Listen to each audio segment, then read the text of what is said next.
The Lord be with you. And with your spirit. A reading from the Holy Gospel according to Luke. Glory to you, O Lord.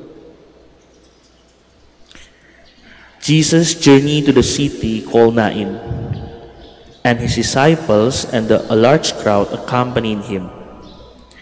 As he drew near to the gate of the city, a man who had died was being carried out, the only son of his mother, and she was a widow. A large crowd from the city was with her. When the Lord saw her, he was moved with pity for her and said to her, "Do not weep."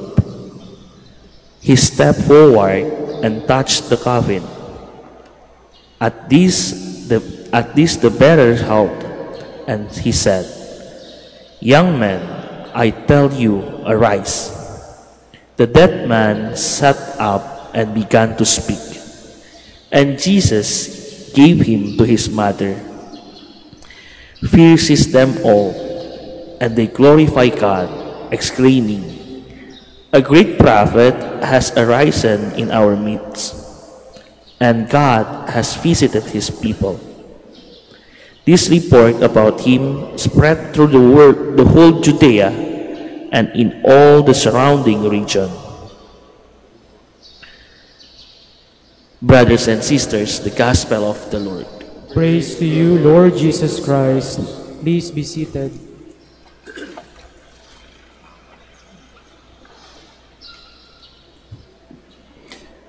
Sa atin pong ebanghelyo, natunghayan po natin ang isang eksena na mayroong paglilibing. Nung ating pong Panginoon ay papunta sa isang bayan na tinatawag na Nain, may nakasalubong siya na isang paglilibing. At dito po sa paglilibing, yun po yung lalaki. At sabi nga po sa ating ebanghelyo, siya po yung nag-iisang anak ng isang balo pa. Na isang balo.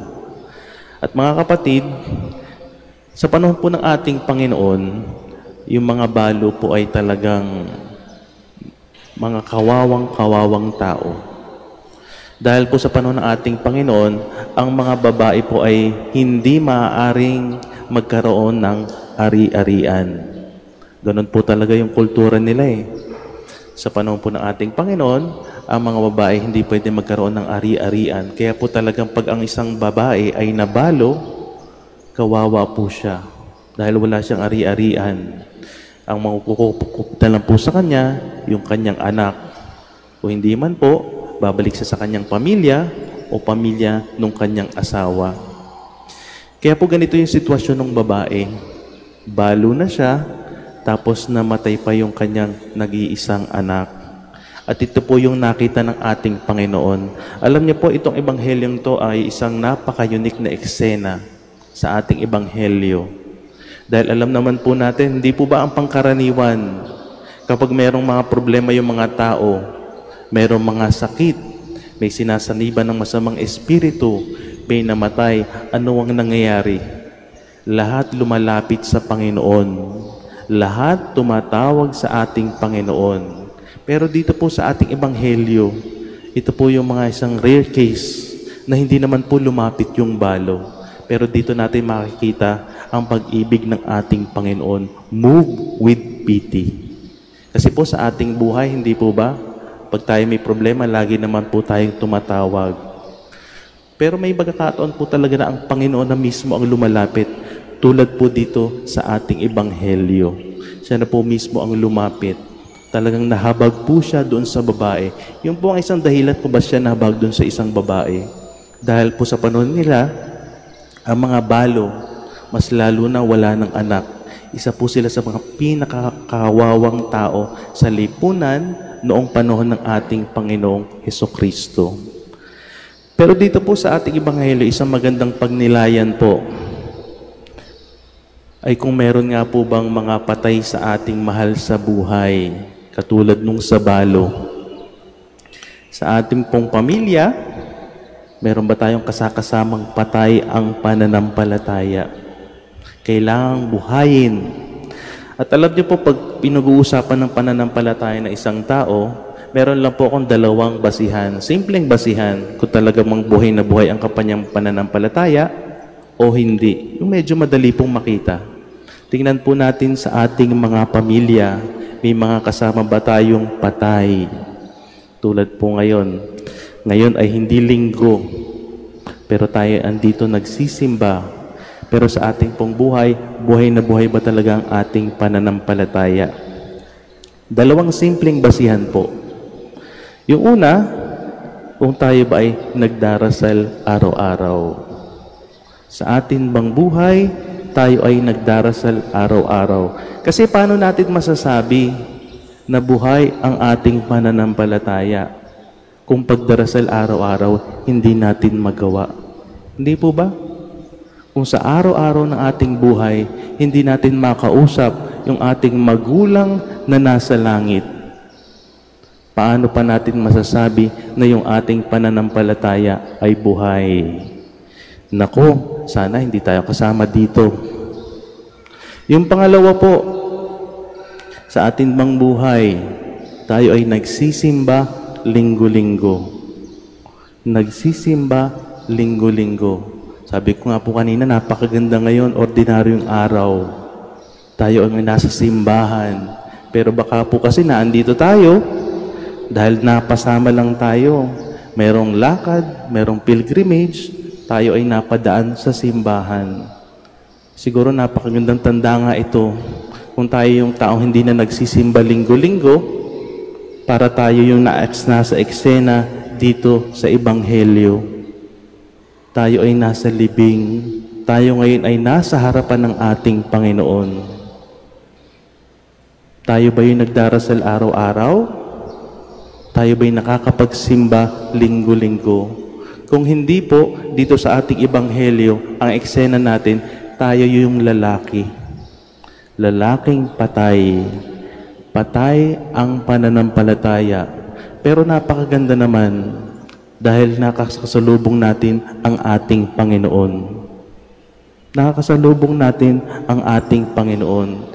Kaya mga kapatid, kung tayo yung lalaki dito sa ating Ebanghelyo, napakalaking biyaya na po.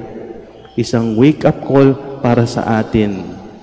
Kung hindi po natin naisasabuhay yung ating pananampalataya, sana po gawin natin itong special intention. Alam ko po marami sa atin na andito mayroong dalang personal intention. Pero higit po dyan yung katotohanan na sinasabi sa ating Ebanghelyo, sa ating buhay dito sa ating pananampalataya. Marami na po talaga yung patay. Hindi na naisa sa buhay ang pananampalataya. Kaya kung tayo po yung katulad ng lalaki dito, kayang-kaya ng ating Panginoon na buhayin yan.